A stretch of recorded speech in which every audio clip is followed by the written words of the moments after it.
Rianti baru saja sampai rumah setelah memeriksa kandungannya. Hanya diantar Johan. Sebenarnya dia ingin Adityalah yang menemani agar dia juga tahu mengenal perkembangan anak mereka. Tapi Aditya selalu berkilah bahwa dia sibuk saat Rianti mulai membicarakan masalah kandungannya. Dia sama sekali tidak tertarik untuk mengetahui keadaan anaknya. Rianti mendesah. Rasanya berat sekali hidupku. Hidup yang kujalani. Rianti bergegas naik tangga hendak masuk ke kamar. Langkah terhenti saat sayup-sayup terdengar suara Aditya sedang berbicara dengan seseorang melalui HP-nya.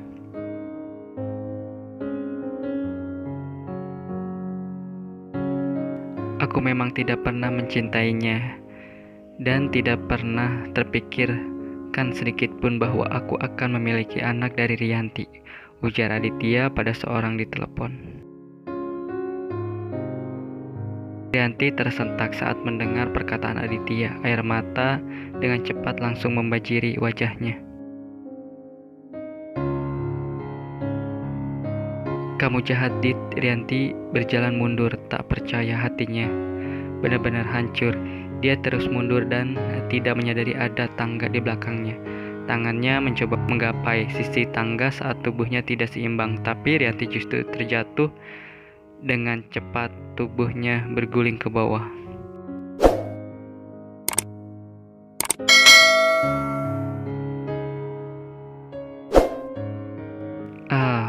Teriakannya membuat Aditya berlari keluar kamar. Saat dilihatnya, Rianti sudah tergeletak di lantai.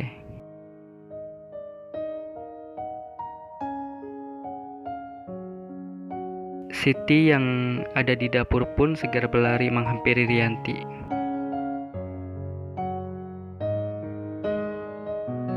Pak, ibu jatuh, ujar Siti saat melihat Aditya keluar kamar. Dengan cepat, Aditya menuruni tangga dan mendekati tubuh Rianti. Rianti, bangun. Aditya menepuk-nepuk pipi Rianti.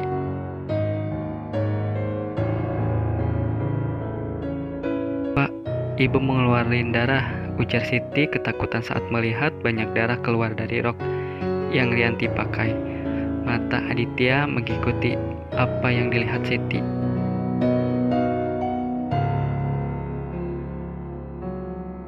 Dengan cepat, dia mengangkat tubuh Rianti, membawanya keluar.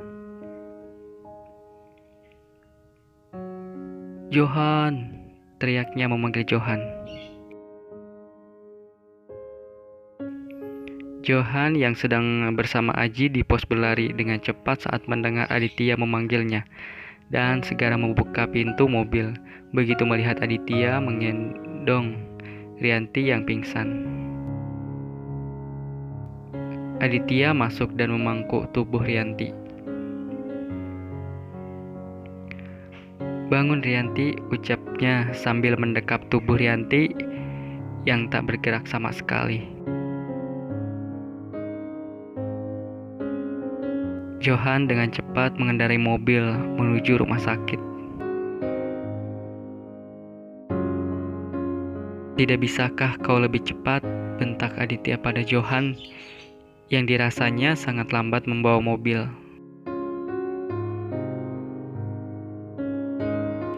Johan tanpa menghayat langsung menginjak gas lebih dalam. Darah masih terus keluar tanpa henti. Aditya melihat tangannya yang terkena darah, hatinya terasa perih, seolah ada luka yang tak terlihat. Rianti, sadarlah. Aditya masih terus berusaha menyadarkan Rianti.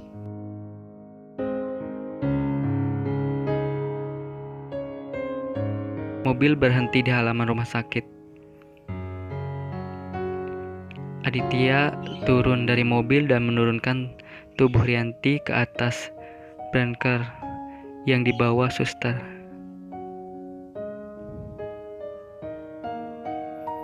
Suster segera mendorongnya menuju ICU.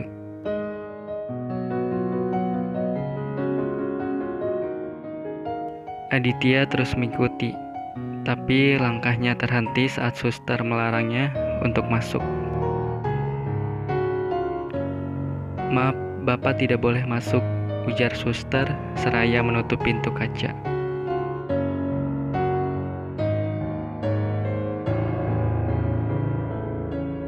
Tidak lama seorang pria yang mengenakan pakaian operasi masuk.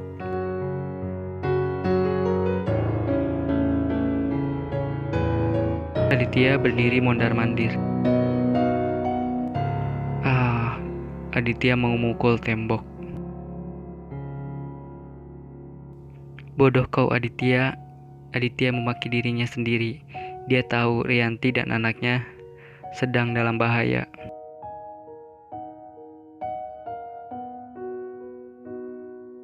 "Pak," panggil Johan sambil menyerah formulir pendaftaran pasien.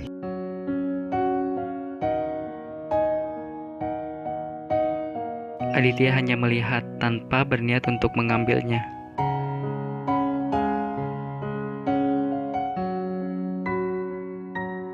Sudah lebih dari 1 jam tapi dokter belum keluar juga. Untuk kali ini Aditya benar-benar mencemaskan Rianti. Johan tahu Aditya tidak ingin diganggu sama sekali.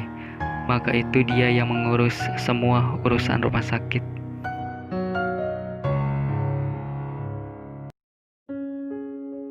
Johan hanya melihat Aditya yang duduk sambil memegang kepala dan menunduk.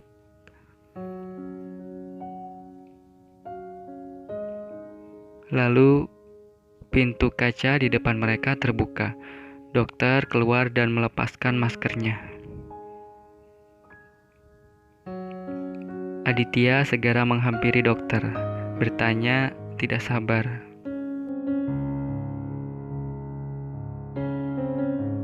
"Bagaimana istri dan anak saya?" tanyanya pada dokter.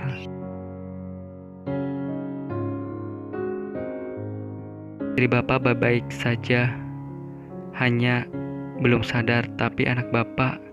Dokter menghentikan ucapannya. "Kenapa dengan anak saya?" Aditya menatap dokter dengan tatapan yang sangat tajam.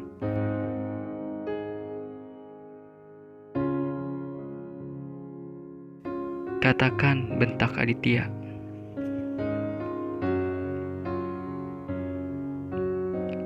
"Istri Bapak keguguran, anak Bapak meninggal," ucap dokter dengan raut menyesal. Kandungan Rianti memasuki usia 6 bulan. Jatuh dari atas tangga membuat bayi itu tidak bisa bertahan.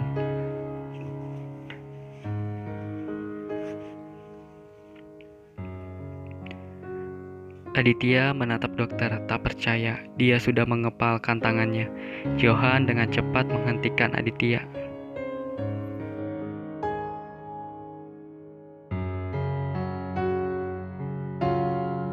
"Maaf Pak, kami sudah berusaha," ujar dokter dengan wajah ketakutan dan melangkah pergi.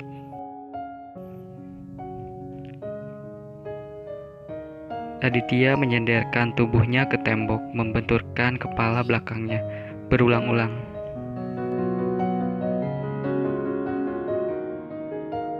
Johan berusaha menenangkannya. Sedang Rianti masih belum juga sadar. Jarum infus menempel di tangannya. Perutnya yang kemarin sedikit telah membesar, kini kembali kecil. Setelah dokter mengeluarkan bayi yang sudah tak bernyawa.